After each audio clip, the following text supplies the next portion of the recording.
Welcome to Evolved Sun. I'm your host, Matt Finch. In today's episode, we're going to discuss the topic of Wanderer Souls. And on this Evolved Sun channel, there are various previous episodes on Wanderer Souls, the difference between Wanderer Souls and walk-in souls, the four main reasons Wanderer Souls incarnated on Earth, the main purpose for a Wanderer Souls, and a Wanderer Soul is also known as a volunteer soul, or a starseed, or an indigo soul. So in today's particular episode, I'm going to be using as a guide the pages on Wanderers on llresearch.org. So let's get right into it. What is a Wanderer? Some Wanderers are souls who have come from elsewhere in the universe to planet Earth for one or more incarnations. Many other Wanderers are Earth natives who have matured spiritually to the point of awakening to their metaphysical identity, thereby making the worldly identity less real and creating the sense of being a stranger in a strange land.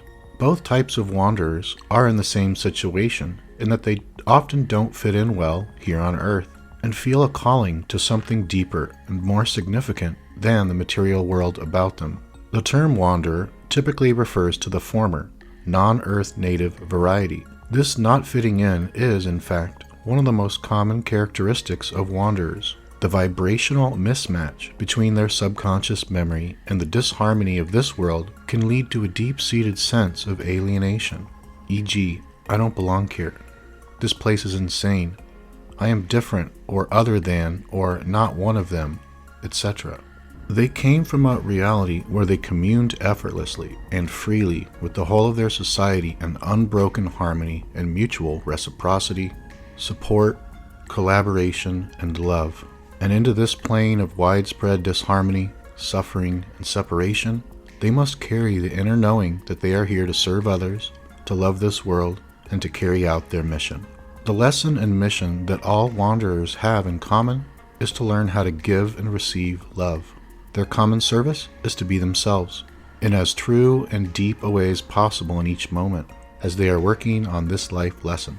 This mission is a ministry of being, of living in the open heart that is the deepest self of all beings within incarnation here. They are anchors of light, bringing light through into the earth planes as they navigate their daily lives with an open and loving heart. Are you a Wanderer?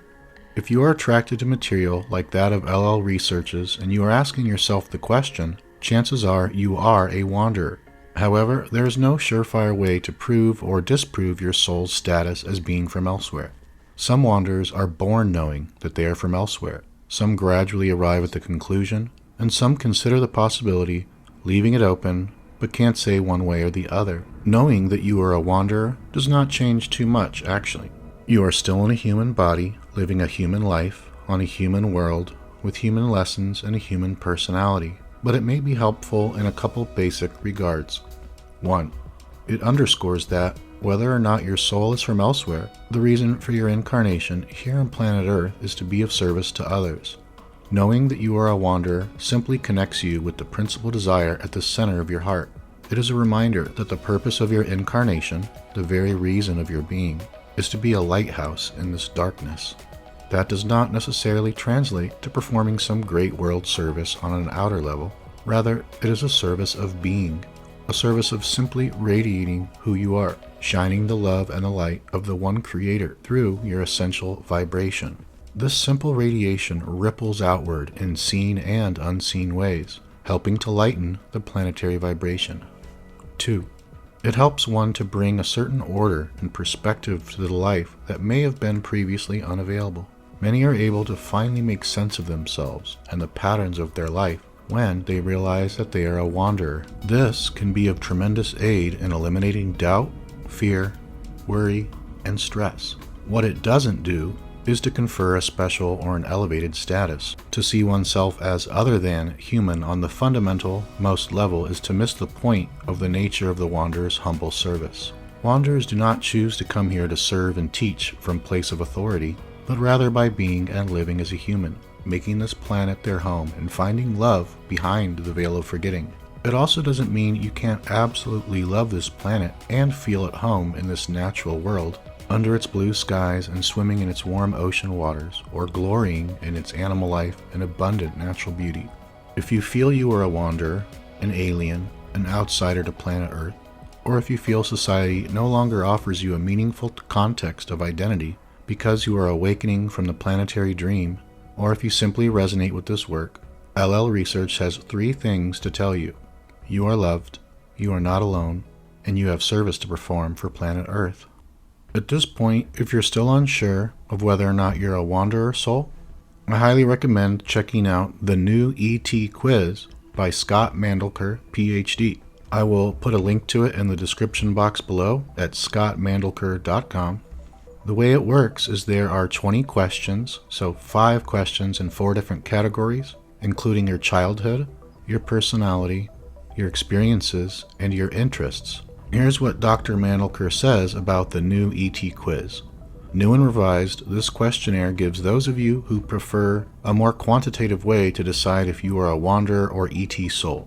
Simply answer yes or no to the following 20 questions. In my own personal experience, as well as my teaching and counseling, I've found that most wanderers and ET walk-ins fit the following profile. So like I said, it's 20 total questions in 4 different categories, and scoring your ET identity, for each yes answer, you give yourself 5 points. For every somewhat answer, you give yourself 3 points, then you total your score. If you score 75 to 100 points, in Dr. Mandelker's view, you are definitely an ET or wanderer soul, but perhaps you're not surprised. If you score 25 to 75 points, you may or may not be a star person, and you need more reflection to know for sure. If you score 0 to 25 points, you probably are not an ET soul, but why are you interested in these matters? Remember, only you can know for sure if you are from elsewhere, and knowing your cosmic roots is only the first step. After that, it's essential to consider why you're here and what is your purpose. Being on Earth gives all wanderers a perfect opportunity to develop ourselves, to refine our understanding and expression of love and wisdom, and to help the world in our own special way. To give you a little preview of this ET Wanderer Soul questionnaire, I'll just read one of the 5 questions of each 4 categories. Your childhood. Did you often think about, daydream, or fantasize about ETs, UFOs, and other worlds? Your personality.